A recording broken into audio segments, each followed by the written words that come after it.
there kicking myself. You should have done all this stuff just yesterday, even though you're used to it. But oh no, hey, we're live. I think we're live. And hey, everybody, thanks so much for joining us on the Adult in the Room podcast. And I'm here with Sam Faddis, and he has been kind enough to hang in there while we had some never before seen gremlins in the system. And I can only imagine that as a former CIA guy and a guy who preceded the troops into Iraq to find out if whether there was any WMD, etc., for the CIA, that he's probably had something like this happen before. But it's kind of embarrassing when I got you on the air here, and appreciate it. Okay, all right. So we're going to start. We are going. How are you? I am doing very well. And yes, all of the gear breaks all of the time. So the first thing that happens as soon as you roll outside the wire is none of your radios work anymore, even though they were all working 30 seconds ago. And they've worked every time you've tested them. So yeah. Just goes with part of the business. There was how much did you pay? I know you've paid attention because you've done your Substack stuff on your And magazine, and under your own name as well. But Right. It's so interesting about what happened a weekend in Venezuela and at the military installation our troops went into to get Nicolas Maduro. Now, here is Dan Raisin-Kane talking a little bit about how the CIA played a role. But I tell you what, why don't I get your initial reaction to this operation? Well, look, I mean, Maduro's a monster and he's guilty of everything that he's been indicted for and about 9 million other things. So if there's a God in heaven, he will be convicted and he'll spend the rest of his life in prison. And that's a great and wonderful thing. And look, the op was flawless, and doing something like that is unbelievably difficult and requires everything to go right. And you got to have all the right guys and gals, and then you have to have all the gear, and you have to practice it over and over and over, and you have to have absolutely superb information, right? When those guys either fast rope onto the roof or hop off the chopper, depending on what kind of aircraft we're talking about. They don't just go through a door and go down a stairwell and kind of figure it out as they go. That's not how that... Well, you can do it that way, and if you do it that way, really bad things are likely to happen to you. So that that means you have to know exactly where that stairwell goes. And when you get to the door that's locked, exactly what that door is made of and what it's going to take to open that door, whether it's going to take a torch or explosives. And the guy with the torch and the explosives has to be standing right there and already have practiced multiple times. So you go through it instantaneously and you have to know what's on the other side. And so it's not just superb guys and superb gear. It's tremendous practice, and it's a lot of really, really detailed information. And if you don't do it that way, the next thing you know, you're going to come to a door you didn't expect that you're not prepared to open, and everything goes sideways just on a detail like that. One of the things I like talking to you about is the preparation. You went into Iraq to prepare the battlefield, and this CIA team that was there, nothing could have been done without them, my guess is. And obviously there were other three-letter agencies providing intel. But they went in August. And Sam Faddis, they had a human source. Sorry, I have a cold. They have a human source. So, I mean, this is you, Sam Faddis. You're the one sitting there preaching all this time. Like, we got to get back to human. And we haven't been doing that. Yeah, so that's the only way. And look, it comes down to stuff that doesn't. In the end, it's a lot of detail, and it does not necessarily sound really sexy, but it makes all of the difference in the world. So I give you, I know Marines that went into Helmand Province in the big surge that Obama ordered, and at one point they were ordered to go hit a bazaar, basically an area with a whole bunch of shops and so forth. And the Taliban were reported to be using it, and it was true, as kind of an arms depot. In other words, it wasn't just they were selling food. This is where they were storing weapons and ammunition and so forth. So one of the first things the Marines went to hit. And they practiced in advance over and over and over before they left the United States how to open the locked doors to the shops. And when they got there, they realized that they had been practicing based on information that said all the doors hinged open like a regular door in your house. And in fact, they rolled up and down like a garage door, which is standard in the third world. Mm-hmm. That's a really prosaic, who cares, man, kind of crap. But the point is, when you're trying to do this on a compressed timeline before the bad guys respond, and all of a sudden you realize you practiced it all wrong and you brought the wrong gear, and now you're having to make it up as you go along, that all of a sudden that kind of really minor thing becomes a really big deal, and the difference between getting out alive and being dead. Now, in this case, the Marines improvised, adapted, and overcame and figured out a way to get the doors open. But that is not the way you want to have to You're do right. it. You don't want to have to be making it up as you go along. Has that ever happened to you in the field? Oh, yeah, sure. Yes. You're Anything right. you can say? Well, no, I mean, I don't know how much I can get down the weeds, but you get someplace and you realize, okay, so our source, either lied to us about absolutely everything, or he didn't know, or he himself was completely mistaken. This is not a physical thing, but let me give you, I will give you an example without naming the country. I flew in to pick up contact with a very, very sensitive source that theoretically was already recruited and working for us. And he was inside a nuclear weapons program. So I'm on foreign soil in alias talking to a guy a very, very sensitive guy. And as we begin the conversation, you get into it, it becomes clear to me really quickly that this dude is not on board.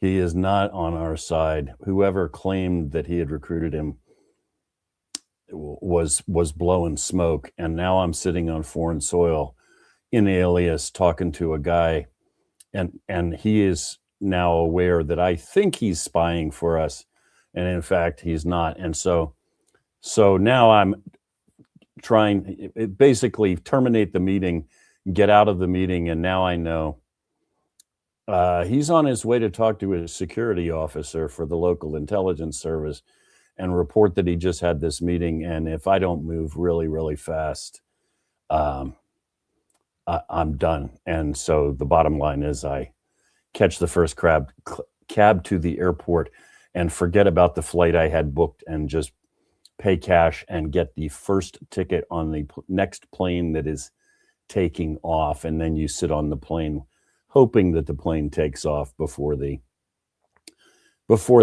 security guys show up and stop the plane and drag you off. In that case, since I'm sitting here, you can tell that it worked, but that is not a comfortable feeling, right? Because it's all gone sideways on you and you realize, okay, the entire plan is out the window right now, and we got to just move as quickly as we can to be in international airspace, because these guys are clearly coming for me. No question, when I walked out of that hotel room, this guy is heading straight to talk to his security officer, and they are going to be all over me if I'm not gone. Wow. Well, let's find out to what extent those guys who came in early did and how it all worked together from Dan, to do Ray, this and type Kane. of mission again. Our interagency work began months ago and built on decades of experience of integrating complex air, ground, space, and maritime operations. While the past 2 decades have honed the skills of our special operations forces, this particular mission required every component of our joint force, with soldiers, sailors, airmen, Marines, and Guardians working in unison with our intelligence agency partners and law enforcement teammates in an unprecedented operation. We leveraged our unmatched intelligence capabilities and our years of experience in hunting terrorists. And we could not have done this mission without the incredible work by various intelligence agencies, including the CIA, NSA, and NGA. We watched, we waited, we prepared, we remained patient and professional. This mission was meticulously planned, drawing lessons from decades of missions over the last many years. Okay, so that's the guy, the Joint Chiefs Staff chairman, and he's the top guy, and he did it again. He did it again after the Iran op, and now this. And what's the difference between the way he's doing things now and what we've done in the past? I mean, there's Donald Trump. I mean, he's the president, but I mean, it's a yes or no for him, right? Well, it makes a huge difference what the person at the top is willing to authorize you to do, whether we're talking about the president or whether we're talking at CIA, what the director is willing to authorize you to do, which obviously is a reflection of what the president is directing him to do.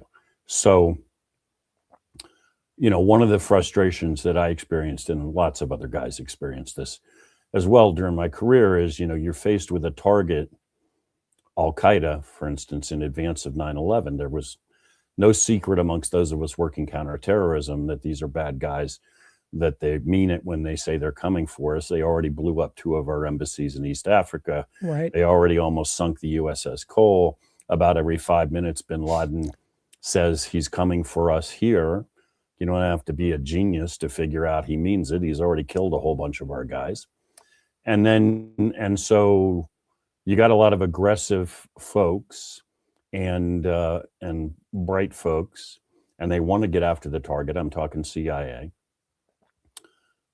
But, if you're operating, the bottom line was multiple operations, myself, but many other folks as well, were proposed, and then they were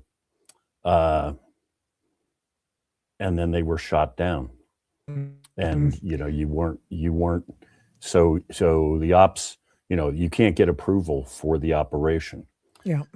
And not only does that mean that operation doesn't take place. For instance, when bin Laden was in Afghanistan in circa 1998, was an op put together, it's been discussed publicly many times, to go into Tarnak Farms, his compound, and either kill or capture him. Okay, end it. That's 3 years before 9/11. That was, and the assets were in place. The op was completely viable. This is not a couple of guys had a couple of beers and thought about this plan. No, they were ready to rock and roll. We had the Afghan sources on the ground. We were ready to go and make this happen. That op was turned off because Bill Clinton said, I'm not willing to kill him. You have to guarantee me that you're going to capture him. Not and bring him out alive. Not you're going to try to capture him, which would have been the first priority anyway, because that gives you the opportunity to potentially get information out of his head that you would never get if you killed him. Yeah. But if he dies, in effect, your guys are guilty of murder. I'm not authorizing you to kill him. Okay, well, anybody with any sense knows that killed the operation, right? Nobody on earth is going in to do that and then going to risk being federally prosecuted for killing a terrorist. Okay, what that does is it not only kills that operation, but it destroys any motivation in the organization to push the envelope and even try to do that. If you have any sense, real soon you stop proposing operations like that, right? And you move on to other targets because, I get it. They're never gonna let us do this, so I'm not wasting my time. Now, me not being the brightest child in the world, continue to propose operations, and then what you like that, and then what you find is they are annoyed that you are proposing the operations because you're making them look bad. You're suggesting that there's something we could do about this problem instead of just shutting up and moving along.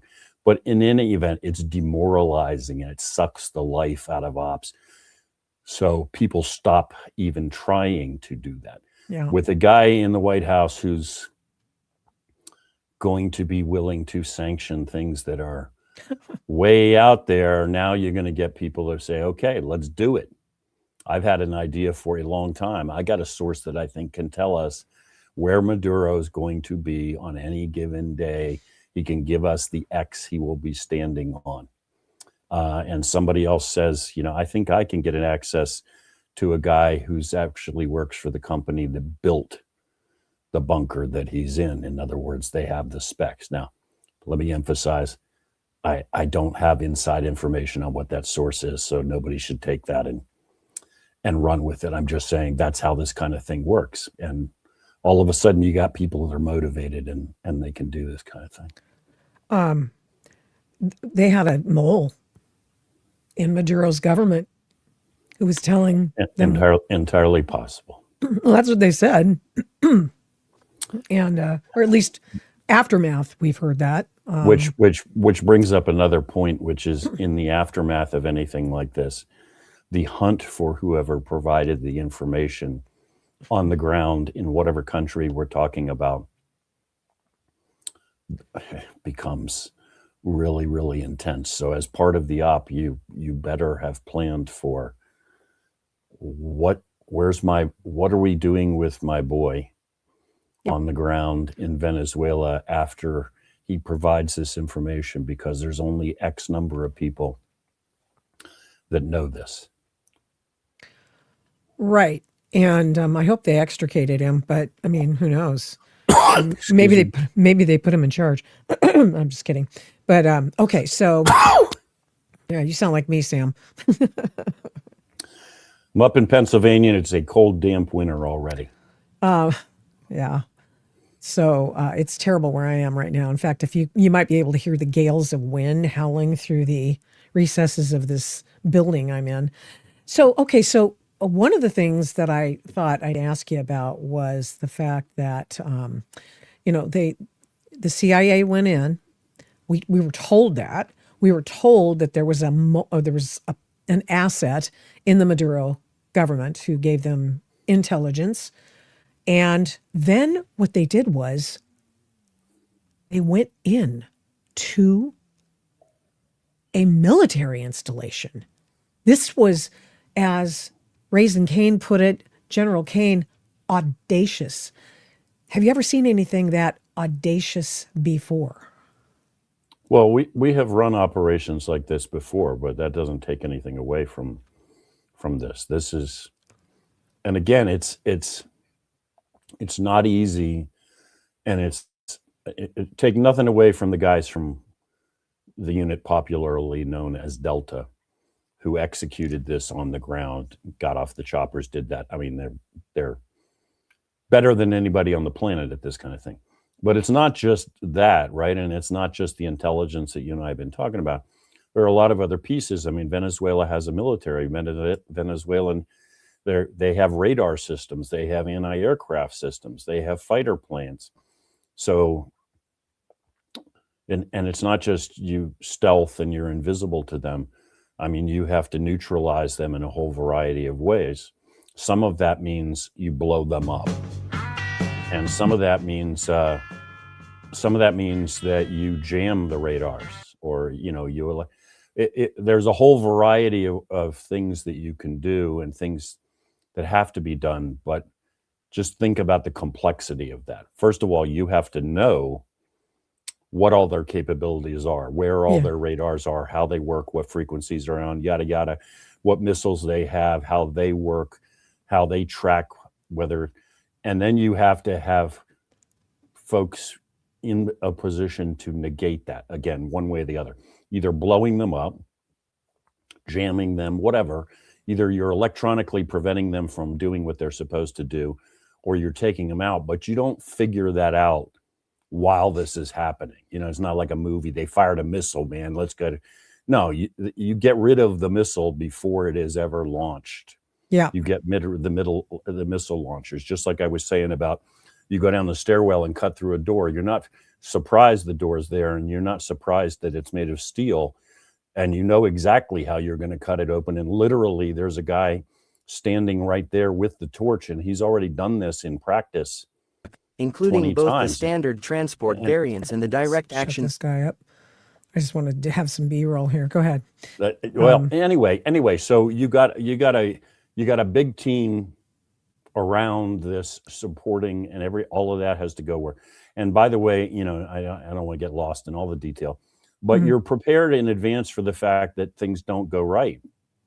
Like one of those choppers goes down.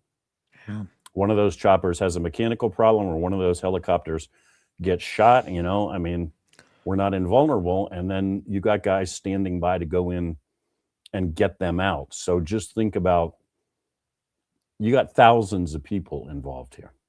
And Okay.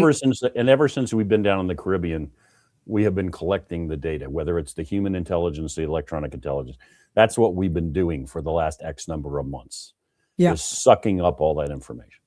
So Delta goes in, right? And they are in the Chinooks. They've got some Blackhawks, and then those super 160th SOAR Blackhawks, and then they've got the Chinooks, which are the personnel carrier basically. And did they fast rope down? And how did the Maduros get up in the extrication? Well, I don't know, but I presume that they were loaded into a helicopter that landed on the roof. Oh, okay. Are there other ways to take them up? Sure, from a helicopter you can lower a rope with some kind of gear on it, and you can winch them up or just pull them up the helicopter. I mean, we used to do that in training. I never did it in real life, where they drop a rope into the jungle kind of thing, and you strap into some kind of gear, and then they pull you up and fly you around for a while. But I would assume in this case, given the age and size, and you don't know exactly what the physical condition of these people is, that you would probably just load them into a helicopter that landed on the roof. Now, Sam, what's a shaping operation? I heard that, what is it, Cappy Army, who's got a successful YouTube channel. He's talking about how the shaping thing that occurred last summer in preparation for this. What does that mean? Do you know? Well, I mean, it could mean a whole variety of things. So what we were doing in Iraq for close to a year before the invasion was, in a lot of ways, preparing the battlefield, shaping the battlefield, collecting intelligence, preparing local forces, doing making contact with Iraqi generals to convince them not to fight, all of that kind of stuff. But it could also, in more conventional military terms, mean collecting all the data that I've just been talking about, and then doing things on your side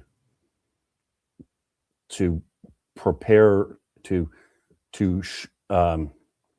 sort of prepare for what you have already planned to do. What's that mean? For instance, you fly planes up and down along the edge of Venezuelan airspace over and over and over every day. And what are you doing? You're collecting intelligence. You're sucking up electronic data. When they turn on their radars, you identify where they are and you understand exactly how they work. But also, what are you doing? To a certain extent, you're lulling the Venezuelans to sleep, right? When the planes and the helicopters go up, you're like, yeah, man, those crazy Americans do this all the friggin' time. There are always planes. They're going to fly along the edge of the airspace, and then they're going to go home. And the ships are going to do this, and the ships are going to do that. And they're going to send radio communications. And, this becomes incredibly complex. From the enemy side, you not only want to lull them to sleep, but you don't want to give them any indication that anything is coming. You don't act one way, and then all of a sudden on the day you're going to stage the op, everything is different. Like, the enemy sees that, okay, now all of a sudden they're moving ships places they never moved ships, and flying planes places they never did. Oh my God, something must be about to happen. From their side, it's like situation normal. It's another friggin' day. Everybody go to sleep. Open a bottle of rum and chill out. So the before and after pictures, I hope you can see those, unless we're having another. Okay. Pretty amazing. They did bomb the hell out of that place. And that's pretty audacious. That's incredible. This is a military installation, and they took out their munitions. They took out their man pads. They took, I mean, they took everything out, ISR stuff, and in preparation for that to create a path for the Blackhawks and the Chinooks to go Precise. through. Yeah, that's precise. That's precisely it. You do not, like I was saying before, you don't wait to see if this anti-aircraft battery is going to fire missiles at us and then respond. The anti-aircraft missile battery goes away instantaneously at the beginning of the operation, and any other capability you're concerned about. And also, by the way, what this means is if we have to go back, that capability no longer exists, right? They're not going to rebuild a missile battery or a radar system in a matter of days or weeks. So the net effect of this op is what? I mean, who does it send a message to? Well, it sends a message to every adversary around the world, not only of capability, but of the willingness of this president to do this, and to everybody who thinks it's fun, excuse me, to smuggle drugs into the United States. First and foremost, it says to every cartel boss out there, look, man, we could land on your roof tomorrow, or choose not to land on your roof and just vaporize you. So, that's all good. And Maduro's off the board. I mean, let us hope that the prosecution proceeds as we expect. Do we expect him to be found guilty? I don't necessarily. I mean, I still think there are some stinkers at SDNY, and I think that there are probably some stinker. I hate Donald Trump, and I'll do anything to bring the pain to him. And they don't give a flying flipping frittata about the country. Well, I have read pretty extensively. I haven't been directly involved in the case, obviously, but I read pretty extensively what Maduro and company have been up to and what DEA has on him. So I'm fairly optimistic that, the guy's going to be convicted and go away for life. Is that a guarantee? No, it's not. Anytime you have to actually convict a guy in a court of law, he actually gets a defense counsel, and now you have to prove it. And so there is a possibility it goes sideways. I don't think that's huge, but it is not a sure thing. The biggest unknown to me is, okay, Maduro's gone, and I, again, presume he will spend the rest of his life in prison. Maduro does not equal the regime in Caracas. Yeah, that's what I'm He thinking. is a thug in a, if you will, kind of a mafia that's been in charge in that place for some time. The current acting president was his vice president, and she's as dirty as he is. And all the rest of the guys in the mob are still in place. The defense minister today is the same defense minister before Maduro was taken. At the heart of this is a guy named Cabello, who is the interior minister. He's actually the biggest. I mean, they're all impediments, but he's the biggest impediment because of the interior ministry in a place like Venezuela. These are the enforcers. These are the guys who keep the mob in power. So Cabello is the guy who disappears people, who drags them off. They are tortured to death. They are gang raped to death. They are either put back on the street broken and, or they are never seen again. But anyway, he's a thug of absolutely epic proportions. And he's, as an example, he's still there. And he's out in the street, by the way, and has been since the attacks. I heard. With a bunch of armed guys. Yes. Saying nothing's changed and we're going to fight to the death. And if anybody who thinks about celebrating Maduro being arrested, we're coming for you. So the message has been sent. Maduro is in custody. These are all great things. Venezuela is not now suddenly a liberal democracy with freedom and liberty. The same scumbags are running the place now. Yeah. So we'll see. That's the big question. Okay, what are we gonna? When they don't listen to us and don't change course, what's the next step? I can't tell you.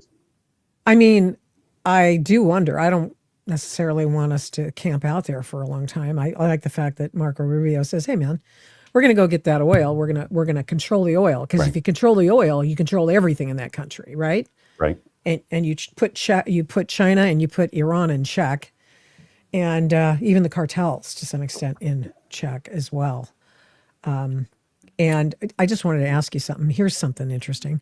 I mean, just apropos perhaps of nothing, but I found this story. Just really, if I can find it, you never know. Let me see my life. Oh yeah, here we go. I want to find this story because it was just like, what? Do we have kamikaze drones? And I mean, have you Yeah. ever heard of such a thing? Yeah. All it means is, so most people, when they think of us using drones, think of things like the Predator, which carries missiles and it flies around and it fires a missile at a target. And then the drone comes home and it lands like a plane, except it's a robot, or, well, somebody is flying it remotely. I mean, a lot of them are, somebody's sitting there with it. Somebody's sitting there, usually on the ground in the United States, flying the drone, and the drone fires a missile and the drone comes back. Yeah. Kamikaze drone means the drone carries a warhead and the drone crashes into the target and it doesn't come back. And they've been used extensively in the Ukraine war by both sides there. And yes, we have them, and we are expanding the numbers that we have. Wow. And I saw the report that we may have used one of those, at least one, in strikes in Venezuela. I don't know if that's true, but it's entirely possible because we have that capability. Oh, that's so interesting. I guess I've never really thought about it before until I read about it in TWS, and I thought, oh, this is interesting. You know, without getting lost in the details, one of the reasons this is attractive to people is because the thing is cheap. Yeah. Predators are not cheap. Predators are not as expensive as a F-22 fighter, but a Predator is a reusable, really complex thing, costs a lot of money. Kamikaze drones, one-way drones, can be mass produced really, really, really cheaply. And they don't have to be super sophisticated. You don't care if the thing ain't coming back, so you don't care if it's just got to carry a warhead and hit a target. That's all. The vice president, who's now the president, you think she's as bad as Maduro? Just sort of really, I guess, in closing, how serious is she? And is she somebody that Trump can work with, or is she just in place right now as a placeholder until he figures out what they're going to do? I have to believe that they've thought of this, Sam. You know, I don't know. And here's the thing is, you got to understand, Maduro didn't rule with absolute power. He was part of this mob. Right. Okay. And she certainly doesn't rule with absolute power. She's part of the mob. So you got to understand that she could be deposed by people inside Venezuela, like Cabello, the interior minister, tomorrow, if he doesn't want us. He doesn't want her to get close to the United States, and he feels like she's being too flexible. Then isn't she just going to get disappeared by Cabello, and you're going to be talking to him? So, man, you know, even if she wants to cooperate, she's walking a tightrope. What do I, you know, one of the possibilities here is that effectively what you're going to hear from the Venezuelans is, we'll cooperate with you economically. We'll let you have access to the oil and other things. But what we're not going to talk about is actual democracy and liberalization. That what some people are calling Chavismo, which is the system without Maduro. The police state will stay in place.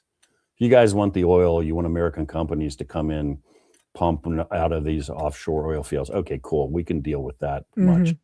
But we're not going to talk about actually letting people vote for real and actually have real liberties. I will not be surprised if you feel that coming from the Venezuelan side. Sort of like, let's buy you off, gringos. You take the oil and make some money, and then you leave us the hell alone to continue to crack heads and disappear people. Interesting. Sam Vadas. We'll see. Yeah, we will. Sooner than later. Thank you so much for your indulgence. The car crash at the beginning of this this episode, and I appreciate you coming on. And once again, I do not take you for granted. Thank you so much, and for everything you've done. Thank you. Thank you for America. By the way, he's a hero. By the way, he's kind of a rock star. Okay. So and he's a rock star in my world. Why? Because he didn't cut me off and then just leave me, to talk about this, which is, I mean, I guess I obviously would have done it, but I'd prefer to have, the guy who used to be in the CIA who does this kind of thing. That's the guy I'm on to talk to about this. I also try to get Brad Taylor, former Delta operator, on as well, and maybe we can do that in the future. He put out a video that I may share with you on Thursday a little bit. Now, I have to say thank you so much to my friend, Kevin Downey Jr. He's not there at the moment, but he's going to come on any second now. And, did he come on? No, I'll just text him. Excuse me.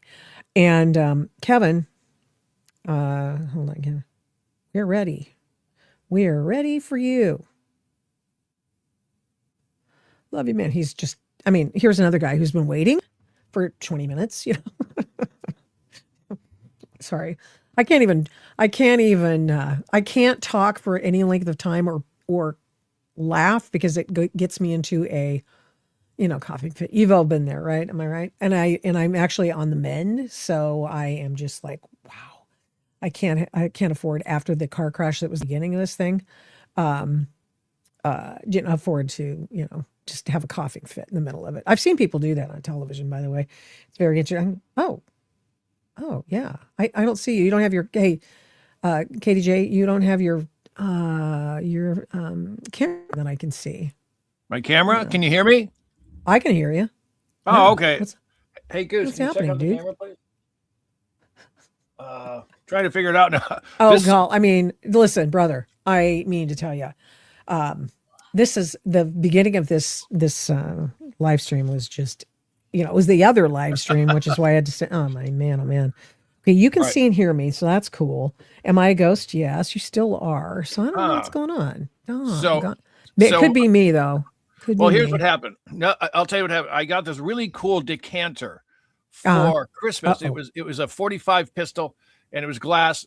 And I tried to show Cruiser's, that thing he does with vodka. Yes. So someone said, "Show me a gift you got," and I dropped it. I dropped it on my computer, and the last thing I saw was Cruiser's face going bzzz, and he was gone. So now I'm using my fiance's computer, which I know nothing about. Oh, okay. So go to the information box, go to the setup of your computer, whatever computer it is. Is it an Apple by any chance? No. Okay. And then, so it should be even easier if it's just a PC. Then they try to make those as idiot proof as they make Apple products. So we should be in good shape. And anyway, choose your camera. I'm hearing you. Is everybody hearing? Can everybody hear KDJ? You hear KDJ. I'm KDJ sorry, is sort of in the house, but sort of not. You know what? Maybe it will work on my phone. Maybe that will work. Yeah, you have to get the app for it though. Which is fine. I mean, you could do that. It's probably 2 seconds to download it. Now, do you think I have to get off of, see how I'm talking to you now on the computer? Do you think I have to dump that to jump onto the phone? Yeah. Because I don't think I can appear twice, right? No. No. We could try it. We could do it, and then we can just, okay, Alex can hear you. That's my guy. That's my technical person. Okay, here we go. Let's just try to figure it out. See what's going on. Okay, I'm going to dump you out of here. Stand by. I'm going to remove. And then where are you? You guys, this is just so funny. And Merry Christmas and Happy New Year, everybody. I don't see you. Device not connected. Blimey. You guys, this is just something else, isn't it? Okay, dude, you're not there. They will need to connect their mic and cam before you can add them to the screen. But if you're using your phone and you download the StreamYard app, it should be flawless. So I'll wait. We'll wait. Let me tell you something else that I wanted to show you. Okay, so we brought up the specter of kamikaze drones, did not recognize the fact that they exist, not a problem.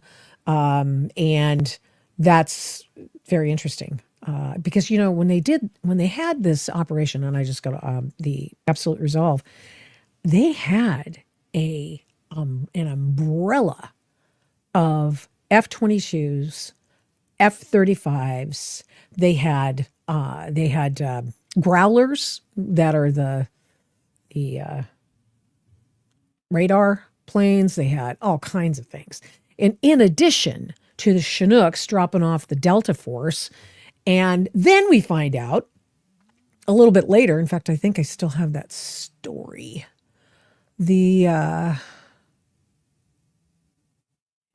Anyway, no, I guess I don't. But it turns out that the SEAL Team 6 was on the Marine ship, which was the Navy ship, which is why the SEAL Team's on there, getting a ride from those guys. And they were helping them board and or do whatever they needed to do maritime-ish. So everybody was in it. I mean, everybody was involved in this thing. Delta Force. I mean, this is going to be a blockbuster. Doggone, spy thriller. And I love spy thrillers, as some of you may know. And I've had Don Bentley and Brad Taylor. And I had previously on my radio show, I've talked to Brad Thor. And of course, I spoke with Vince Flynn when he was alive, and God bless him. And John Bentley's doing his book. So I am pretty thrilled about this is going to be a blockbuster Michael Bay movie. That's what this is. Is Michael Bay still making movies? Is he? I think so. And so there you go. Okay, vid helos, got those. Let's look at pretty pictures now while I'm waiting for KDH to download his app. The reason I have KDH on or KDJ, I don't know why I keep saying that. Probably because I have somebody else in my life that's KDH. It's always the way it is. KDJ, Kevin Downey Jr., has been able to, for the past 5 years, keep his sense of humor going. He is a stand-up comedian. And he is a person that should not be trifled with. He's an anti-communist. He's one of the most refreshing people with whom I work at PJ Media. He is a columnist, does a podcast with Steven Cruiser. That's why the interesting comment about losing his .45 pistol decanter was devastating, and that Cruiser absolutely saw that. So that was a bummer. And so anyway, so we're going to find out what's going on. So much. Oh, here, let me show you this. This is very interesting. So I'm going to remove this. I'm going to play for you the story of Sun Revolver News. It's probably making news elsewhere now, and including this podcast today. Did you notice that when he was arrested, Nicolas Maduro was wearing a sort of a disheveled looking Nike, sort of dirty looking Nike hoodie? And that when he got to New York to be placed into custody in the lockup next to, P. Diddy and where all the other folks have been, this is where Jeffrey Epstein used to be, and went before he killed himself, but he didn't. And those kind of folks waiting trial. When he got off the helo on top of the jail, he was wearing something else. And it turns out the internet practically broke because the Nicolas Maduro was wearing an Origin hoodie that is something I wanted to buy my husband, actually, for Christmas, and I forgot to do that. Jocko Willink is a guy who's done, he's part of the owner. Reclamation of our machines, and this is the reshoring CEO and the restoring of our communities, and gaining the knowledge we once had to be makers. And let me just say, he's talking about the fact that they have started this company from scratch to bring manufacturing, sewing, etc., back to the United States. They make everything here. So here he is discussing this. And it's been a wonderful journey. Today we have multiple factories in Maine, a footwear factory where we make the world's best footwear, a denim factory in North Carolina where we make Delta jeans, and we also make this RTX hoodie. I think it's really curious and interesting because what I believe happened is He landed in New York, and it was very cold outside. And what they did is they put on a hoodie on him that has a mineral in it for cooling. So maybe they wanted him to feel comfortable or a little uncomfortable. I'm not quite sure, but he definitely gave 2 thumbs up. So I think he liked the fabric. And of course, the irony in this whole thing is that the thing we've been fighting against, and on a serious note, we've been fighting against the hollowing out of our manufacturing communities here in New England and in America. Myself, my business partner, Dedeco, my other business partner, Jocko Willink, who's a well-known former Navy SEAL commander and New York Times bestselling author, and Kip Fulks. We've been fighting the good fight, and we've been doing it without compromise. So it's interesting to see probably a DEA agent slipped this hoodie on him and said, "You're gonna feel the fabric of freedom on American soil." That's my assumption.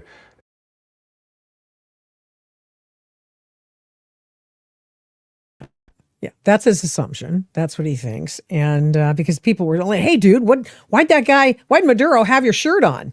Well, he switched shirts, and it was real cold in coming in to the New York area. And so he ended up with that. So now we've still got technical issues today. And this one's not my fault. I mean, I'm just shocked, frankly, about this.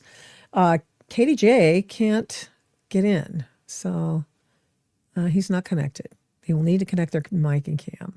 I'm so bummed. Here's the thing. 5 years ago, it was January 6th, still is today. It's 5 years later. A time in which the media, running an information op for the intelligence community, which is what they do, went along with the whole charade about how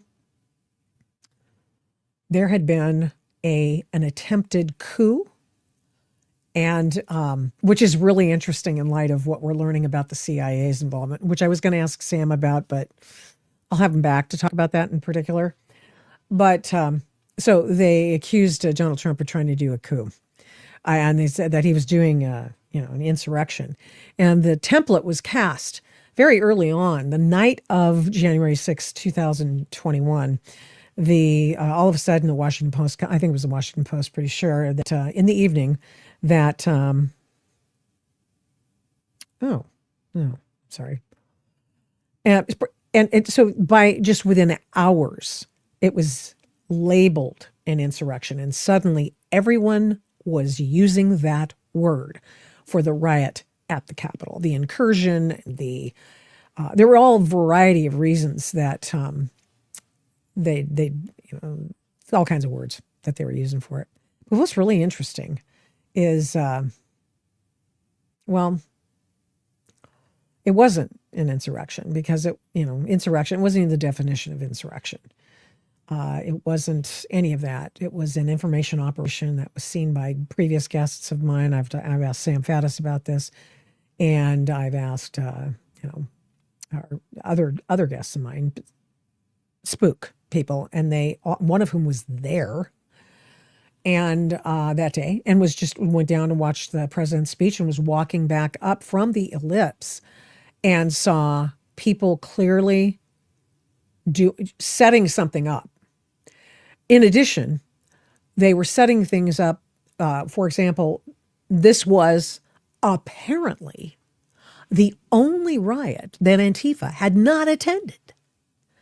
Shocking, isn't it? It's just absolutely shocking.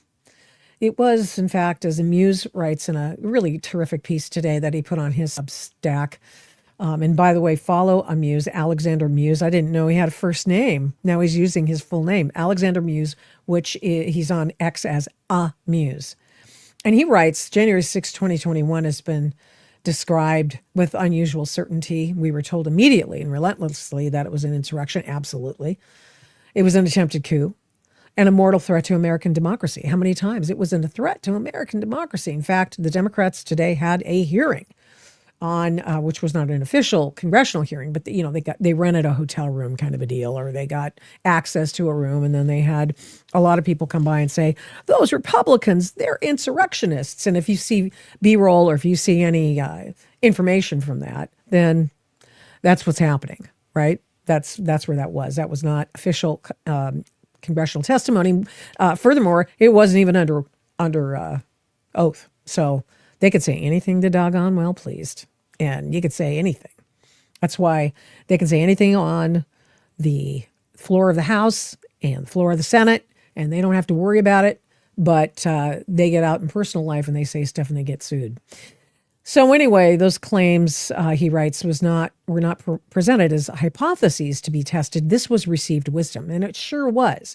It was the die was cast. Now, a couple of things that he brings up in his most excellent piece, which I'll tweet out, and you can go follow him, Amuse, on Substack, and you can follow Sam Faddis at And Magazine, as well as additionally Sam Faddis on Substack.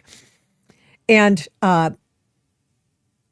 Amuse writes, what occurred that day was a large political protest that devolved into a riot. And KDJ was yet another person I know who was there.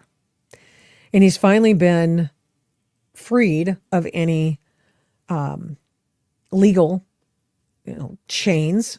He was not in jail or prison, but there was a Damocles sword over his head, over his neck and his fiance's neck for the better part of the last 5 years. And I wanted him to talk about it, but we're just having too many, we're having so many technical issues. So I apologize for that. But what you're seeing is we've seen a lot of misinformation, frankly. The misinformation is this. The misinformation is that five police officers died that day. No, they didn't. There were not. That is an abject, absolute lie. We've seen that over and over and over. They talk about how Brian Sicknick, by the way, the first person to die, died the next day of a stroke. And it could have, a lot of people, they don't know. We don't know. It was natural causes and that sort of thing. It was a terrible thing. He was a Trump supporter and all that jazz. The other 4 cops who were involved committed suicide months later. So this was not a January 6th thing, although I imagine it probably scared the heck out of them. I mean, it would. And it scared the heck out of everybody there. In fact, it scared the heck out of people who did not intend to go inside the Capitol and were invited in by the Capitol Police with the doors, the doors that they held open that are magnetically sealed. Oh, come on in. And there were hundreds of assets there from the feds in that crowd, attempting to cajole people into breaking the law. And indeed, when, the number of people who were there who were bad actors, and I would include the, what's his name, the guy in the red cap who came the first night on January 5th and tried to get people to come out to the Capitol and go inside, and he himself did not. He's the one who got the first guy to start bringing down the bike barricades that were in front of one part of the Capitol. And what happened was, even before that area was cordoned off, people who were around, not that they knew, that's part of the plan, they were trespassing. Steve Baker, a reporter then, he still is, excuse me, he stood on a park bench so he could get better video because he was there recording it. He was accused of trespassing, federal trespassing. And so, they were just desperately trying to do everything they could to make to get round up as many people as they could and arrest them. No, KDJ, I can't see you, dude. Can you hear me? I can hear you. Yeah. I don't know. I'm really sorry. I have no idea what's going on. I love you though. Why don't you tell? Well, why don't you? We'll use the our mind to attempt to set the picture. Thanks, by the way, for your patience. All this stuff. This thing has just been nothing. This whole live stream has been crazy. It has been crazy. The fact that I can't see you, but I can hear you. Yeah. And go for it, dude. All right. What would you like to know about I still have to say alleged because my fiance and I were never arrested, so we couldn't be pardoned. And the statute of limitations runs out 1 year from today. Although I've been told nothing to worry about. They're not going to come after you. It would be a huge, embarrassing mistake for them to do that. But I still like to stick to the old allegedly thing. So this guy, you know, who was at the January 6th speech by the president, as well as at the Capitol somewhere around there. What happened? What was that guy up to? Which guy is that? That's you. I'm so No. remember. Oh. Remember that we're- guy. it's- Yes, that you know guy. that other guy. I get it now. Derp. So that guy, let's just say he and his fiance hung out for the whole speech and then walked patriotically and peacefully, or peacefully and patriotically, whichever order you prefer, to the Capitol. And I remember standing there going, wow, there's hundreds of thousands of Trumpers here. And I can see seven Capitol cops, and no one's fighting. No one's doing anything. Yeah. And some guy walks, I believe we're on the back of the building. And some guy walks up the stairs to talk to a guard. A Trumper walks up, and he comes down. And as the guy's coming down the stairs, he puts his arms in the air in sort of a victory fashion. Then all the cops left. We couldn't see him.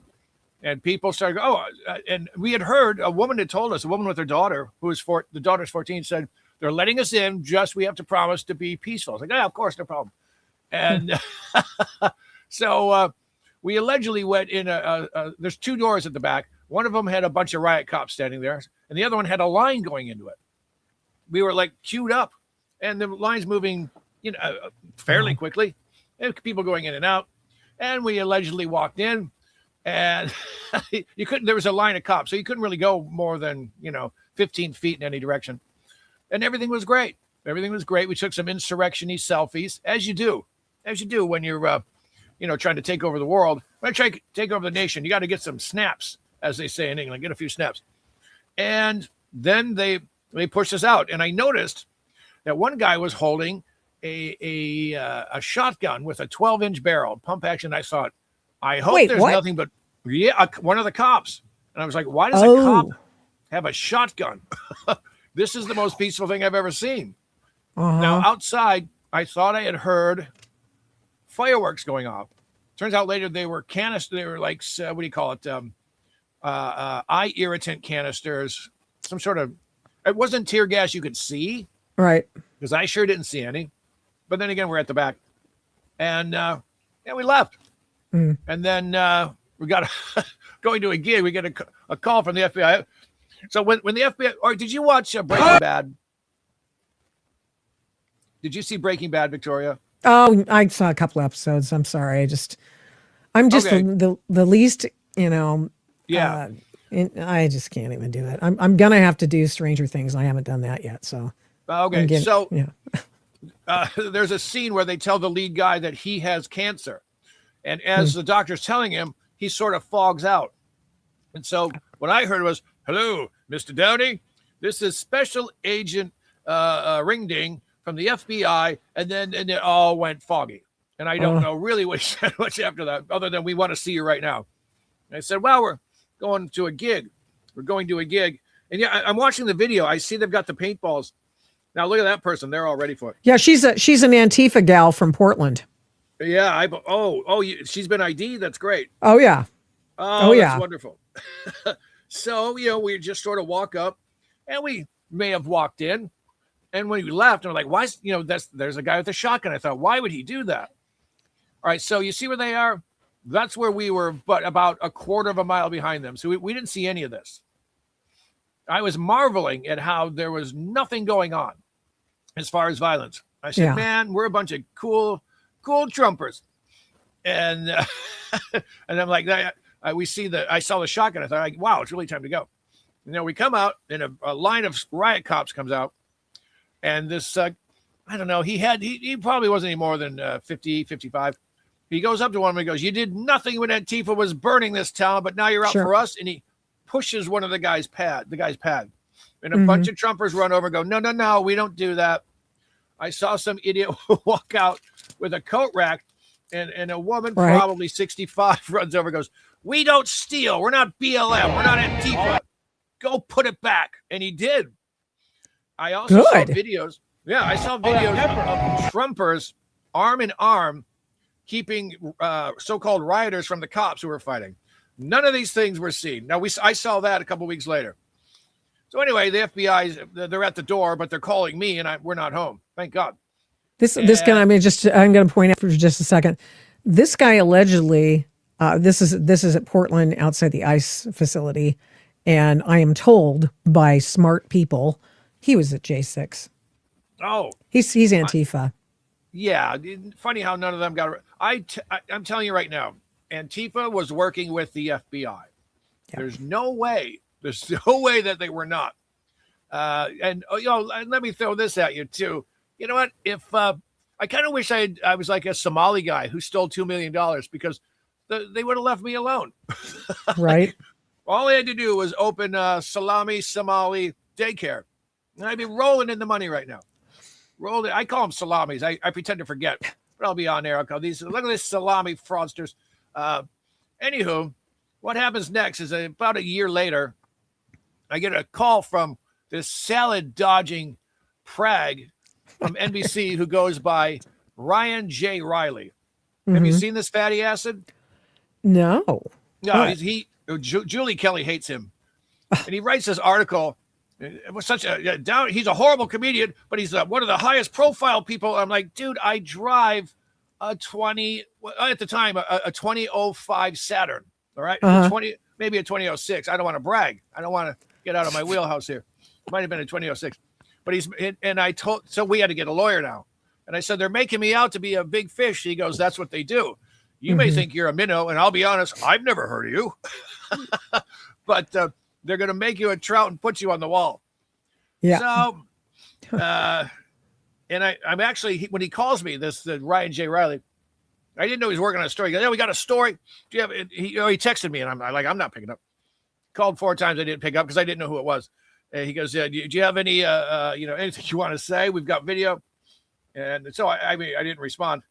But what happened was, so I don't know if they were bots or real, but he goes, oh, look, a domestic terrorist on Twitter is working at whatever the name of the casino was. I was working in Vegas. And he probably hits him 10, 15 times. Why would you hire a domestic terrorist? Blah, blah, blah.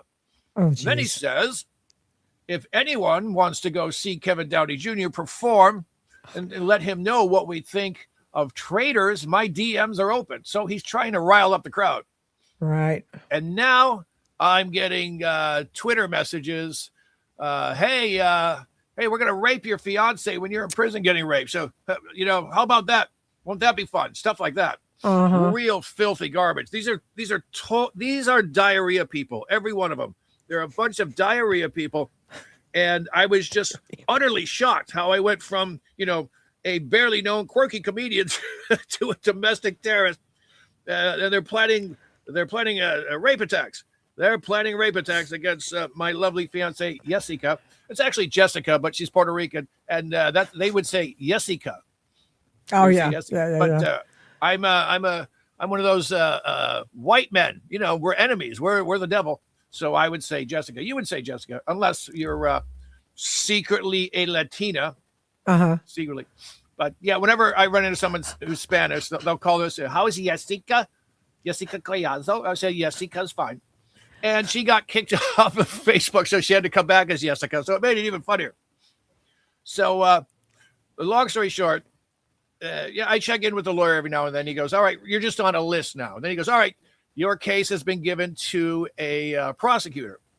And he goes, but the good news is I'm hearing that the DOJ and the FBI in New York are sick of chasing down people for trespassing.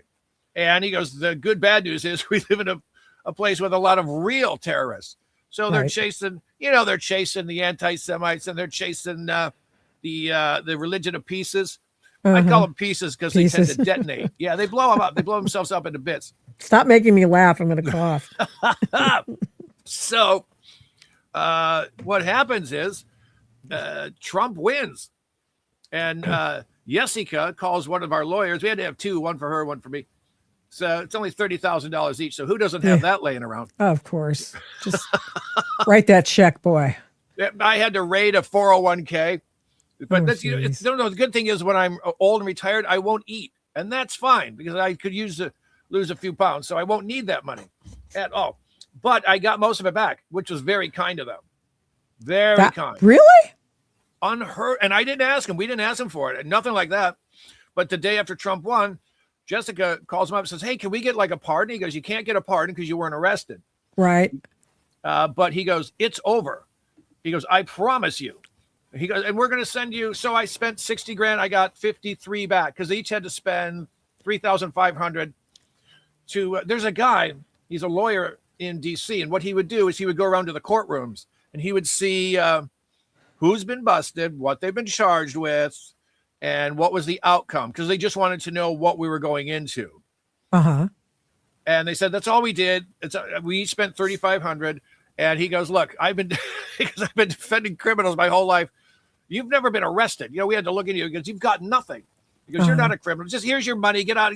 We're happy to send it back. So got a couple of nice checks there, which, by the way, if you need lawyers on Long Island, call me. I've got guys with a refund policy, 2 of them. That's amazing. I cannot even believe that. No That's so one. crazy. I have a friend who's Jewish. He goes, I told him I got the money back. He goes, you idiot. You didn't get a Jew for a lawyer? I thought I told you get a Jew. I go, how do you know the word Jewish? He goes, because they wouldn't have given the money back. That's from a Jewish guy, friend of mine. So it's not me. Lovely. Yeah, Hey, it's not me. I have a question for you. Yeah. So what happened though? So before we got the lawyers, I would watch the news and see, and you know how they were rating people. You know, a bunch of MAGA memas, suddenly they've got Right. M4s and M16s, whatever, in their faces. So Right. I would stay up until 7 a.m. in my clothes for months, just waiting, because I thought, well, they're going to come. I don't want to be naked when they get it. Or maybe I do. Maybe I do. But yeah, I would just sort of sit here and wait and then fall asleep at around 7:10 and get up at around, I don't know, maybe 10:30, 11. And I lived like that for months. Wow. And then we got the lawyers, and they would call and check once in a while. They were really funny. My lawyer he's got a real thick Italian accent. And when I talk to him, the first minute and a half will be very professional.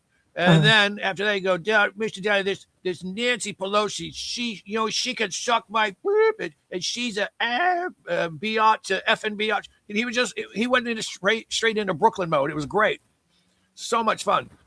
And so, yeah, the day after Trump won, he goes, you're free. There's no way they come and get you. There's no way. God bless you. And if you need a lawyer again, let me know. The check will be in the mail this week. So one of our commenters said, hey, did he say that there was no, J6 wasn't violent and bear spray smells so much like lavender? Who can remember that cute ROP sculpture they wanted to attach Mike Pence to? Oh yeah. So please set the record straight. I said he didn't say that it wasn't violent. He just didn't see any violence. We saw no violence. None at all. Yeah. See any feds there? Oh, probably hundreds and didn't know it. Right. Yeah. If you were to go to my Twitter right now at KDJ Radio Show, it's almost like an album cover picture they took of me. Oh really? Yeah. I think I'm wearing a black jacket. And I'm holding a white flag that says "Keep on Trumpin'." Allegedly. Oh, funny. Allegedly. Yeah. So months after this guy came out with the article, he comes out with this article. He goes, attempted comedian Kevin Downey Jr. after storming the Capitol. We waited in line. Waited in line. And no, we didn't see any violence at all. And that's why when people said, oh my God, it's so violent. I'm like, no, something's weird here. We didn't see that one guy who pushed a riot cop, and then the other Trumpers jumped on him and said, that's it. And Jessica goes, we should leave. We should leave now because his cops are with clubs. And so we're leaving, and we see, I think it's Jacob Langley. Yeah, there I am. Oh, Jake Lang. Mm-hmm. Jake, we see him with the horns and the paint, and I go, my God, I have really got to step up my MAGA game because I didn't look like a witch doctor, and I'm thinking maybe I should have. Oh, you're talking about the other guy now. Oh, I've had him on the show, and I'm forgetting his. Langley. No, there's Jake Lang, and then there's. Oh yes, Chumley. Chandler. No, I'll think of it. Well, anyway, okay. I'll look it up right now. But that's the guy. Chansley. Oh yeah, is it Jacob Chansley? Yeah, Jessica got it. We saw him. Thank you, Jessica. Victoria says, thank you. We saw him, and I was like, my God, I really got to invest in some MAGA protest clothes because I'm just a schmuck now. Look at this guy. But then again, he was the first one to go down. He was like the poster boy. He was a poster boy for J6. And you know what? The best part about his whole thing was, and this is just to show you like how nonviolent he was. His big worry was vegan food. And you say what you want about vegans. I've never seen him try to topple a nation per se. Right. Yeah. I mean, well, they can't, generally speaking. No, he was there just, being silly, I think. And yeah, he didn't do anything. I mean, I think he was just the most visible person. Yes. And so therefore he was made an example of. Yep. And so bless his heart, but Yeah. This is what you have. This was the instantaneous message, the instantaneous message that proclaimed and framed it as an insurrection within hours. Like talk about an information op. I mean, this is time. I mean, I was appalled by the whole thing, frankly. I mean, obviously. And in terms of any violence, because I've never seen Republicans do violence or conservatives do violence, because that's not our thing. And so I was just freaking out. And I was talking to a friend of mine who was there live. And I said, what is happening here? And he goes, oh, this is great. And he didn't see anything either. Yeah. So anyway, all of a sudden it's an insurrection. This is a tweet that Hillary Clinton tweeted out today that you obviously was on your timeline. So that's why I saw it. I didn't see this before.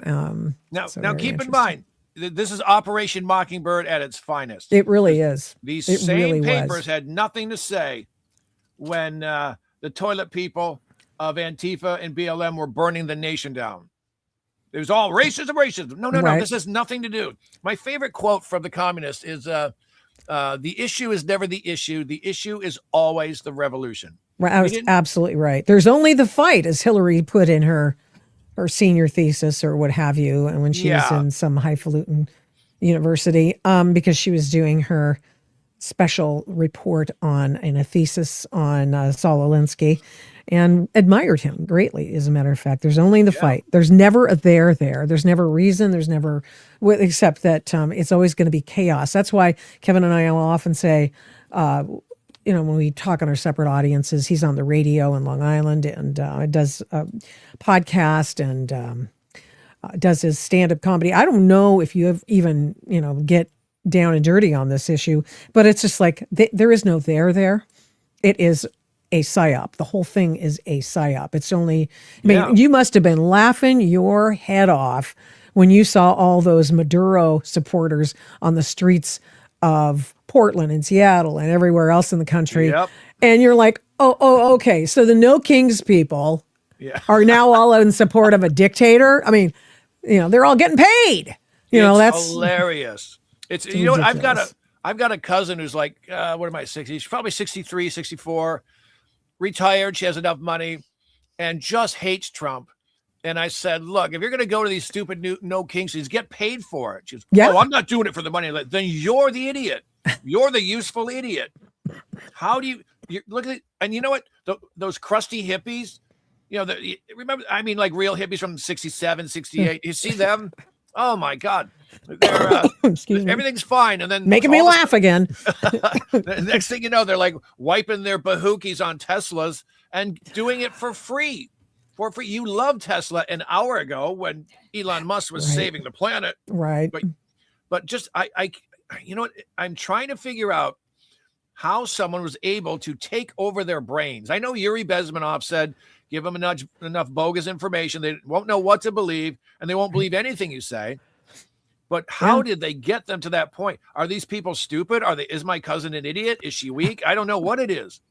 But she actually drove.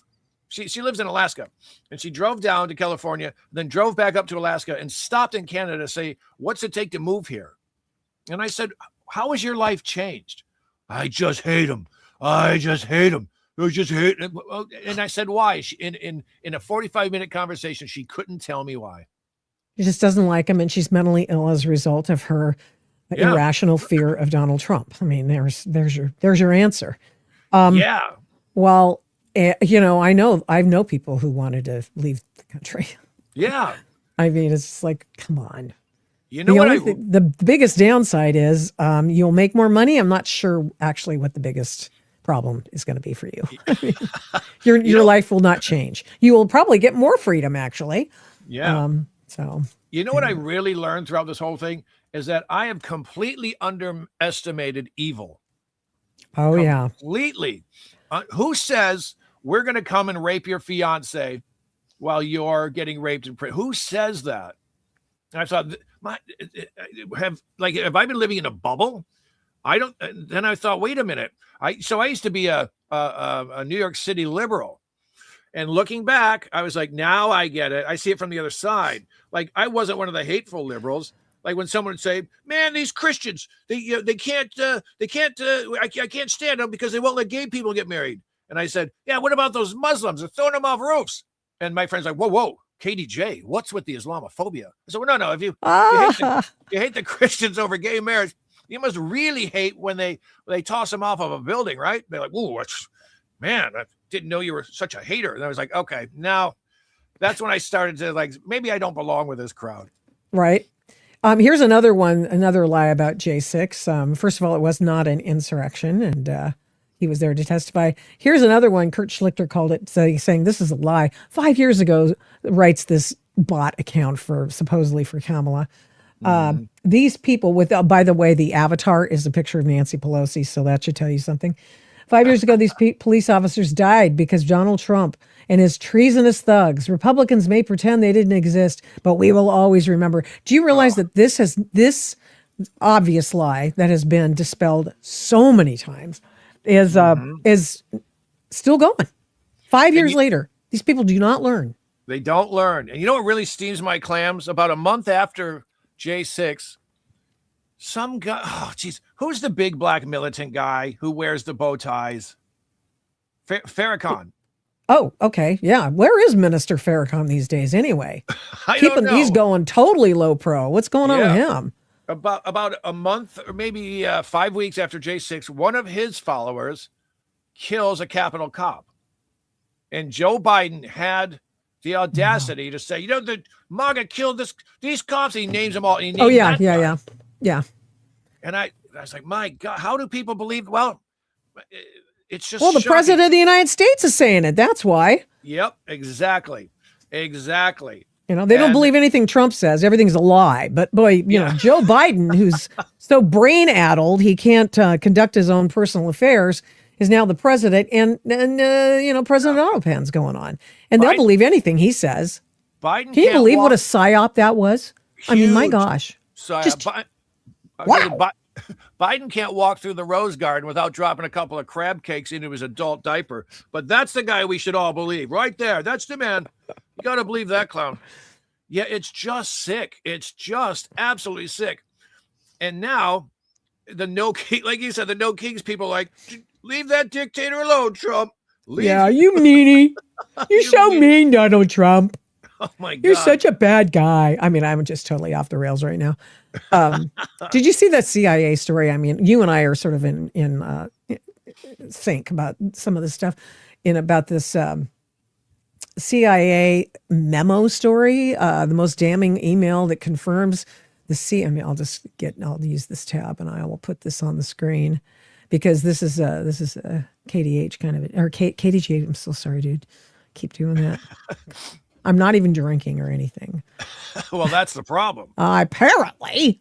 Let's find out. Here we go. Let's see. Yeah, sure, Victoria. Okay, hold on. I'm going to be able to manipulate this. Here's the damning email that confirms the CIA overthrew the U.S. government in 2020.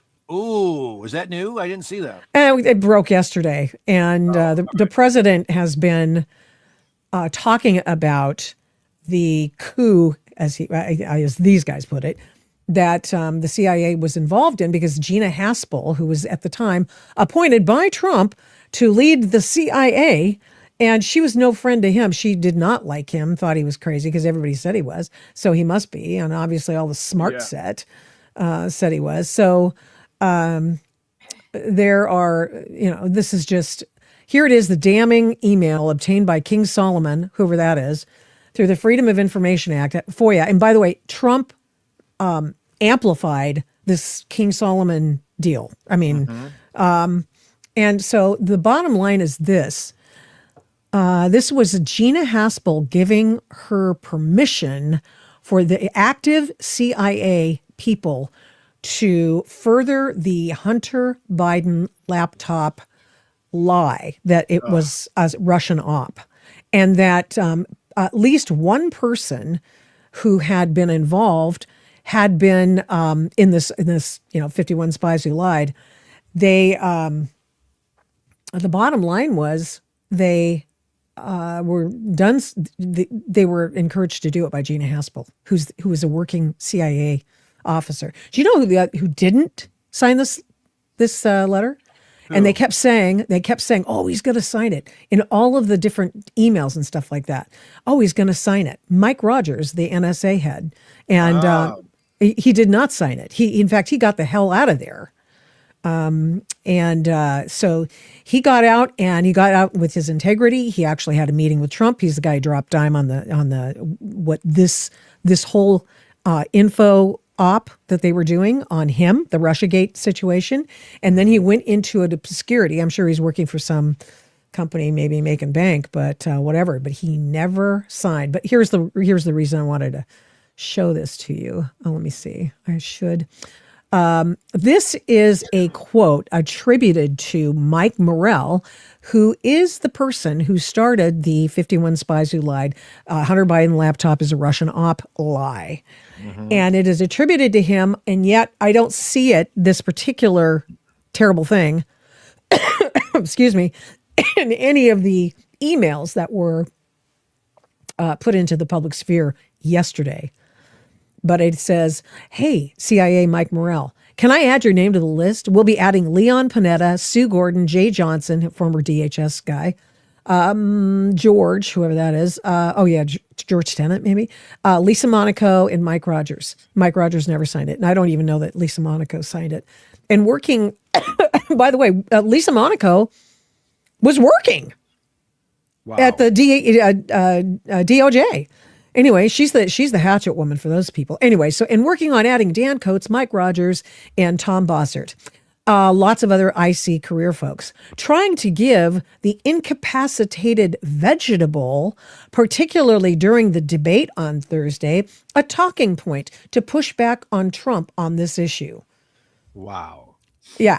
That allegedly is in one of these missives between all these guys when they're talking about cooing Trump. Because that's, Mark Levin always says this was a soft coup. This was a coup in 2020. 100%. And so Trump's been on his Truth Social account. Go through that. It is one video after another of people who have finally been listened to about, hey, where'd the votes go in Maricopa County? Hey, where'd the votes go in Nevada? That was a real eye opener. I mean, I knew there was skullduggery in Nevada, but pretty dang bad. I'm sorry. I'm just totally commandeering this interview with you. So no, continue. not at all. I hope someday, and I think by the time Trump is done, we'll know the real score of both elections, because I think they cheated in 2024 too, but it was just harder because you couldn't say to someone, hey, here's $100. Go drop 50 of these ballots in that box and 40 in that one, and we're going to need 80 over in that one across town. But don't you love how they found everyone on J6 except for the pipe bomber? They didn't find any of the Then he turns out to be a black person who's not a fan of Donald Trump. Like, okay, sure. There's another one of your lies. They didn't want to find him. They found him and they go, oh, this guy's not from Central Casting. We can't have him because he looks like he might be a Biden supporter. Oh, no. Yep. And you know what? They knew who he was. Yes. They lied. They said that, we couldn't check his phone. The data was corrupt. Now, here's the question, though. Yes. Do you think that the woman, I think it was the Blaze, said it's this woman, we can tell by her walk. Yes. Do you think that kid's a patsy? I don't know. I've heard that. I have no basis on which to do that. I've read he has the mental acuity of a 15-year-old, and he beat the FBI for 5 years. Well, wait a minute now. I don't think so because I don't know. I don't think so. I have video here. Let me show you something because I am going to show you. Did you ever see the video of the pipe bomber who, let's see, J6 pipe bomber just to do this. J6, I'm going to get my video here. Let's see. Yeah, here he is. Benjamin Crump. Our viewers and folks saw this a couple weeks back on the Adult in the Room podcast. Here is the J6 pipe bomber suspect, and of all people, Benjamin Crump. They're going after a local prosecutor who is giving them a hard time because of their bail bond company. And they've got people who own bail bond companies there, and they're complaining. And Crump's there. He's just Crump because he's there because he's making bank from these people who are paying him to be there. But he's not planning to do any legal work. Watch this. Mr. Hambrick, and the final person you will hear from before we engage in your questions would be Mr. Brian Cole, the president of Free at Last Bail Bond Company. Mr. Cole. Yeah. I've done business all over the United States. I'm in 20 states, and I've never met the opposition that I've met with Zimmerman coming after our company the way he has. He's defamed me. He's called my insurance company. He's, went above and beyond, going to other jurisdictions, defaming me and Mr. Holmes. I've never seen this before, and we hope that the Department of Justice can come in and do a brief investigation, because what we see and what we've seen is a lot of questionable acts that Mr. Zimmerman has demonstrated towards minority-owned companies. So please, I just hope they would come in and investigate and look at his actions on what he's done towards, minority-owned companies. And so that's the J6 pipe bomber suspect. He doesn't sound like a 50-year-old dummy. No, no, he does. So, wow. So they're lying about everything. I mean, I got nothing, man. all I know is that I saw his name cross-referenced with Benjamin Crump, and I go, holy moly, I got to watch this video. This is amazing. Wow. Yeah. And I do love how he dropped the race card as soon as he had to. Oh, yeah. Because that was the whole pretext upon which they were bringing the complaint. Even though there were, if you see the whole thing, there's a couple of white guys there, and they're standing in the back, and they also own bail bonds company. I think it's possibly two companies. And then they bring up, of course, you've got Benjamin Crump there. You got to play the race card because that's the point of his, being there. And so here he is. That's the J6 pipe bomber suspect. And he doesn't seem like a troubled. No, what they say? He has the mind of a 15-year-old. No way, they're lying. Yeah, I think you hit the nail on the head, Victoria. They said, "Oh, it's a black guy. We can't have that." We can't have that. And then you cross-reference and you go, "Oh heck, here he is with Benjamin Crump. Oh no, we're really screwed. Yeah. We're screwed." Yeah. Can't have that. No, of course not. Honestly. Well, anyway, we should probably wrap. I appreciate it. This has been one of my more fun live streams because Kevin,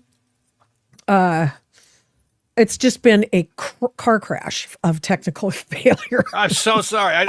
I don't know what I'm doing. It's not you. Oh no, gosh, we were like 25 minutes late because I was like, what? How come? I mean, I didn't even notice that it was, anyway, long story. Let me just say, when it comes to technology, I'm not joking. I listen to records on a 1958 hi-fi. I love it. And that's all. So when people are like, hey, could you, with the computer, no. No, I don't know what you mean. And, I even looked for the StreamYard app, and I didn't even find that. Oh, that's weird, too. Unless it's only on Apple. No, it's on both Google Play and Apple Store. So they put something up called Bigo, B-I-G-O, but I was like, that's not even bingo. I'm not downloading. They're missing a doggone letter there. I mean, what's going on with that? This has been a lot of fun. Thank you for having me on, man. KDJ, thank you so much. I enjoyed your cruiser column today, and I enjoy everything you write for PJ Media. Tell people where they can find you. Oh, sure. Thank you. You can listen to my radio show around the world, folks. It's Monday through Friday, 9 to 11 a.m. Eastern Standard Time. Go to LI, that stands for Long Island, linewsradio.com. If you're on your phone, tilt it to the left, and you'll see a button that says Listen Now. And you can hit that, and I'll be there. Your show is wonderful. It is just so high energy. Thank you. You got to come back. I will. I'd love to. Yeah, absolutely. Invite me. You got it. All right. Okay. Right. Let's shoot for next week if you're open. Sure. Absolutely. Kevin Downey Jr., thank you so much. Yeah, no, I'm totally fine with that. Thank you, Victoria Taps. Oh, so wait, we got Benjamin Crump back again. That's totally not what I wanted. I was supposed to try to remove you so I could get a smooth out and be all cool and stuff. And what happened? Benjamin Crump came back. That guy is one of those deep-rooted pimples on the bahookie of society, you know? I mean, I can remember years ago, I did not know who he was. And Michelle Malkin was talking about him in 2013. And, does anybody remember Michelle Malkin? I do. I enjoyed her greatly. And she's retired. She's doing only a few things. And, but she talked about Ben Crump all the time. And of course he was there. Let me just go through the wall of shame. He was there, Trayvon Martin, Michael Brown. He was there for George Floyd. These are all people who didn't have to die if they just hadn't done anything illegal. They would have been alive today. Yep. So, anyway. Have you seen The Fall of Minneapolis? Oh yeah. Oh no. Yeah, I have. Yeah, and it's fantastic. She's great. Yeah, that's my new favorite. I think I watched that more than Inglourious Bastards, just to make sure I haven't forgotten anything. When we were in France, when I was in France, excuse me, when we went to going to Normandy to Omaha Beach. Oh my God! I saw. Envious. I know. I be envious because I was just pinching myself the whole time. By the way, getting to Normandy was the hardest thing, just because we'd been canceled and this and that and everything. So anyway, my husband's just huge World War II buff, and so anyway, so we are taking this little tour, whatever, Sprinter van, and we're on this back road in whatever area that is. It's rural. It's fantastic. It's beautiful. And we stayed at the Winston Churchill Hotel. Oh my God. And it was just, I hope you get there. You have to get there. Anyway, I see this beautiful mansion. It doesn't look super ostentatious. It's sort of a crumbling mansion. And I go, oh my gosh, that looks like the house that was in Inglourious Bastards. And I think I looked it up and I thought it was.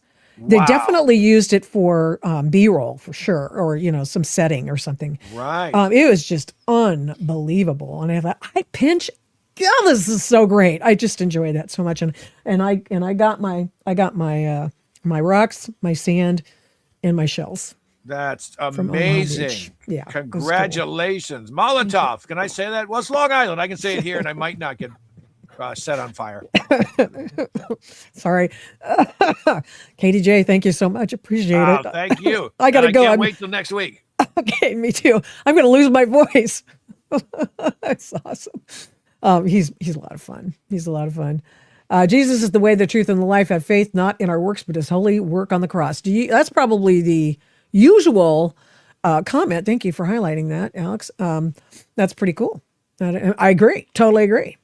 So there you go. Yeah. Well, I hope you had a blessed Christmas, everybody, and a blessed Epiphany, which is what today is actually. And, that's, let me just, a little factoid here. That's when the wise men, all of whom were North Africans and were black, by the way, I think all of them were black, and they found Jesus, but they found Jesus, as I understand it, 2.5 years later. And so there you go. There you go. So today's the day of Epiphany. And it was the Epiphany that we have to find the Christ child, and they followed, the stars and all that jazz. So, for reals, yo. It's been great spending this time with you. It's an extensive live stream. And the reason is because it was starting so late and it was so full of mechanical, technical data errors that I just went, I don't even care anymore. With Kevin, I can just roll. And I know he'll pick it up. And he did, and we did, and we had a great time. Appreciate everything you guys have done for me and the Adult in the Room podcast. Please hit the notifications button on whatever format platform you are, probably, YouTube. Please do that. It's Victoria Taft 982. We're going to switch that so people know that, hey, the Adult in the Room podcast is here. Most people find it, but sometimes they don't. So you got to give a little grace there. And yeah, I'm freezing cold here, man. It's where I am is cold today. Kevin's cold today. Oh, anyway. Okay, we're going to be back on Thursday. And Thursday, I'm going to have an interview, I hope, with Jonathan Cho, because, and I have another Portland update, which should be interesting because Jonathan Cho is a citizen journalist. He's an investigative reporter. And in the state of Washington, I just did a story the other day. In the state of Washington, because I keep track of the West Coast, West Coast, I do stories about California, Oregon, and Washington, as well as others. But I try to concentrate on those areas because it's I've lived in every single one of these places. So anyway, in Washington, the Democrats there are trying to make it impossible for reporters to report on the Somali daycare and adult care facilities and double check if they are stealing money or not. And so I'm going to talk to Jonathan about that. I'm going to probably pre-record something tomorrow, and then we'll play it for you on Thursday, on the Thursday stream. 1 to 2 Pacific, 4 to 5 Eastern. And thank you. I appreciate you being here today, and have a wonderful day. See you on Thursday.